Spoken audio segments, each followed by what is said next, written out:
مسجد کا دروازہ کھولا ہے، جا کے مصلی بچھا دو، رو کے رب کو آواز دو، وہ تو اتنا قریب ہے، تم ایک بار رحمان کہتے ہو، وہ 70 بار تمہیں یا عبدی کہہ کے آواز دو۔ نعرہ تکبیر، نعرہ رسالت، فیضان بزرگان دین علامہ مفتی حماد رضا صاحب قبلہ۔ اس کا ایکو ہلکا کر دیں بھائی، اور آواز بڑھا دیں، بات سمجھ میں آنی چاہیے۔ میں شبینہ پڑھنے نہیں، میں بات کہنے آیا ہوں۔ توجہ ہے سارے لوگوں کی؟ اللہ سلامت رکھے، کریں گے انشاءاللہ؟ انشاءاللہ کریں گے انشاءاللہ؟ انشاءاللہ یہ ساری باتوں پہ کوشش کریں، اور یاد رکھیے گا کبھی لڑائی ہو جاتی ہے، بھائی امام کی روٹی میں نہیں دوں گا، میں تھوڑی جاتا ہوں مسجد جو روٹی دوں، تو یہ جملے ذرا سوچ سمجھ کے بولا کر۔ اللہ سب کو سب کا مہمان نہیں بناتا ہے، بے شک بے شک، سب کا سب کو مہمان نہیں بناتا ہے، بے شک ہر کسی کے حصے میں مہمان نہیں ہوتا۔ بے شک بے شک اور یاد رکھیے گا جو بھی ہم کھائیں گے، ایک دانہ بھی کھائیں گے قیامت میں اس کا حساب دینا ہے، بے شک بے شک ایک دانہ بھی اگر کھائیں گے وہ کئی پلیٹیں مار دے اللہ کے کرم سے۔ دعوت میں اگر چلا گیا نا خیریت نہیں ہے، پھر آدھا کھاتے آدھا پھینک دیتے ہیں۔ ہے کہ نہیں یہ بات؟ ایک باپ جب بیٹی کی رخصتی کے لیے روٹی کا انتظام کرتا ہے نا، تو جب گوشت تلتا ہو نا تب دیکھو اسے کتنی فکر ہوتی ہے، کتنی فکر ہوتی ہے، ایک ایک بوٹی کم نہ رہ جائے، ایک بوٹی کم نہ رہ جائے۔ وہ پھینکنے والوں تھوڑی غیرت کرو، اگر اپنے دسترخوان پہ ایسی بوٹیاں پھینکتے ہو تو ٹھیک ہے، پھر مرضی ہے، ورنہ ہم اوقات جانتے پھینکنے والوں کی۔ اگر بی بی گوشت کا چھیچڑا چھٹا کے نہ سعید اختر بھائی پھینک دے تو اس کے سر پہ ڈنڈا لے کے کھڑا ہو جاتا ہے، اور ہم خود پتہ نہیں 250 روپے کلو کا لایا ہوں، تیرا 250 روپے کلو کا ہے۔ یہ جو غریب باپ بیٹی کے نکاح کے لیے ایک ایک زندگی کی پائی کٹی کر کے کھانا لگاتا ہے، ٹیبل پہ آدھا کھا کے پھینک دیتے ہو، خدا کی قسم سوچ بھی نہیں سکتے ہو اس باپ کے کلیجے پہ کیا گزرتی ہے جس نے زندگی بھر کی کمائی لگا کر کے کھانے کا انتظام کیا ہے۔ قدر کیا کرو روٹیوں کی، عزت کیا کرو، اللہ اگر تمہیں دے رہا ہے اس کی قدر کرو، ورنہ میرے نبی نے فرمایا رزق کی عزت کرنا، اگر یہ روٹھا تو کبھی زندگی میں ایک دانہ تمہیں میسر نہیں ہو سکتا۔ بے شک سبحان اللہ، بند ہونے کا ذریعہ یہ نہیں ہے کہ روٹی نہیں ملے گی، بے شک بے شک گیہوں پیدا ہونے بند ہو جائیں گے۔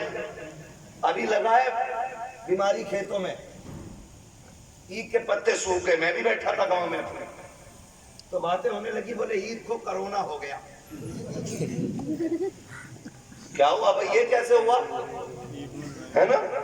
عید کو کرونا ہو گیا، کیا ہوا کہ پتے سوکھ رہے ہیں، 20 بیگھے سوکھ گئی، 30 بیگھے سوکھ گئی۔ میں نے کبھی پچھلے ہفتے میں آیا تھا، تم تو کہہ رہے تھے میرے کھیت کے جیسا کسی کا کھیت نہیں۔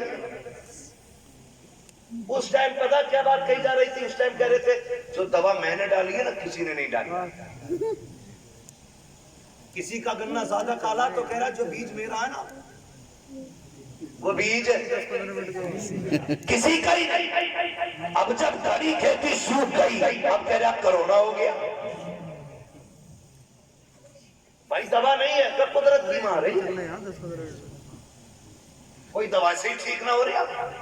میں نے کہا تو یاد کر اپنے لہجے، خدا کی قسم رزاق اللہ ہے، ایک ایک پودے کو اگانے والا وہ ہے، پودے کا درخت بنانے والا وہ ہے، یہ اسی کی قدرت تو ہے۔ تم نے ایک ٹکڑا گنے کا مٹی کے نیچے ڈالا، اس نے زمین کا سینہ چیر کے ایک کلا نکالا، کلے کا پودا بنایا، پودے کے پورے میوے بنا دیے، اس کی قدرت سے یہ پھلتا رہا۔ تم کہتے رہے یہ دوائی کا کمال ہے، یہ بیج کا کمال ہے، یہ میری محنت کا کمال ہے۔ تمہیں اس وقت بالکل خیال نہ آیا، خدا کی قسم جاؤ دنیا سے جا کر کے پوچھ لو، بڑا بڑا سائنٹسٹ کہہ سکتا ہے کہ کوئی بھی کھیتی سائے میں نہیں ہو سکتی ہے۔ ایک کھیتی کو پھلنے کے لیے اگر دھوپ کی ضرورت پڑتی ہے تو چاند کی چاندنی کی بھی ضرورت پڑتی ہے، اگر سخت جھونکوں کی ضرورت پڑتی ہے تو نسیم سحر کی بھی ضرورت پڑتی ہے۔ ایک پودے کو بحال کرنے کے لیے رب نے کتنا بڑا نظام لگایا ہے، کبھی سورج سے سکھایا گیا، کبھی چاند سے بھگویا گیا، کبھی سخت ہواؤں سے پانی نچوڑا گیا، کبھی باد صبا سے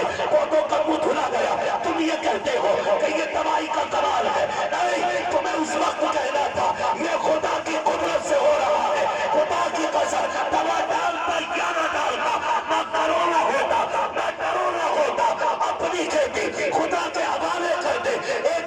کاش اللہ تیرے گھر تک حفاظت سے پہنچا دے.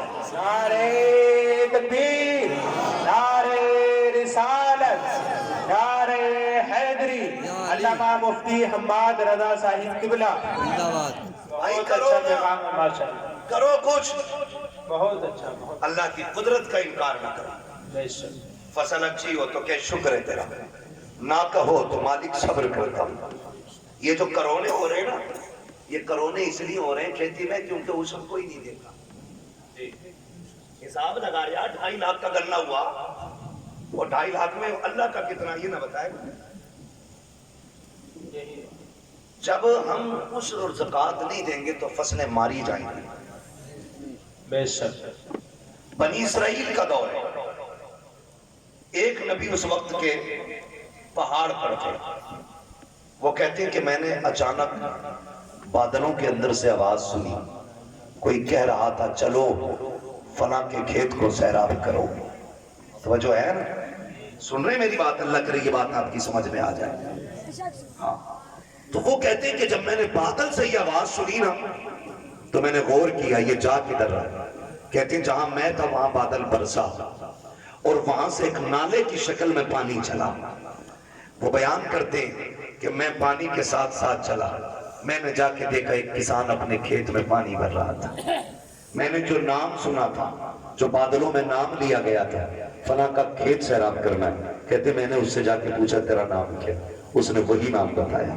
جب اس نے وہی نام بتایا تو میں نے اس سے کہا یار بتا نیکی کون سی کر کے بیٹھا ہے، عبادت کون سی کی ہے؟ کہا کیوں؟ کہ یہ بادل صرف تیرے لیے برسایا گیا تھا. یہ بنی اسرائیل کے نبی کہتے ہیں، جو اس وقت کے نبی ہیں. وہ کہتے ہیں اس وقت کے نبی تھے. انہوں نے کہا، میں نے کہا یار بتا نیکی کون سی کی ہے، کون سی عبادت کر کے بیٹھا ہے جو تیرے لیے صرف بادل برسا ہے؟ اس کی آنکھ میں آنسو آ گئے. اس نے کہا عبادت کیا کروں گا، میں رب کا گناہگار بندہ. کہا پھر یہ بادل تیرے لیے کیوں برسا، کیا عمل کرتا ہے؟ اس نے کہا جب میری کھیتی تیار ہو جاتی ہے اس سے جو بھی پیدا ہوتا ہے اس کے میں 3 حصے کیا کرتا ہوں. ایک حصہ بچوں پہ خرچ کرتا ہوں، ایک حصہ اللہ کی رضا کے لیے غریبوں میں تقسیم کرتا ہوں، ایک حصہ فصل میں لگا دیتا ہوں. اللہ اکبر. آواز آئی جو ہمارے لیے غریبوں پہ خرچ کرتا ہے اس کی فصلیں ماری نہیں جاتی ہے، اللہ اس کے نصیب کا پتھروں میں پیدا فرما دے. سبحان اللہ، سبحان اللہ. لیکن ہم اگر پڑا ہوا مل جائے نا تو مال غنیمت، راتوں رات بٹیاں کی بٹیاں صاف. وہ بھائی زندگی ضابطے کے ساتھ گزار.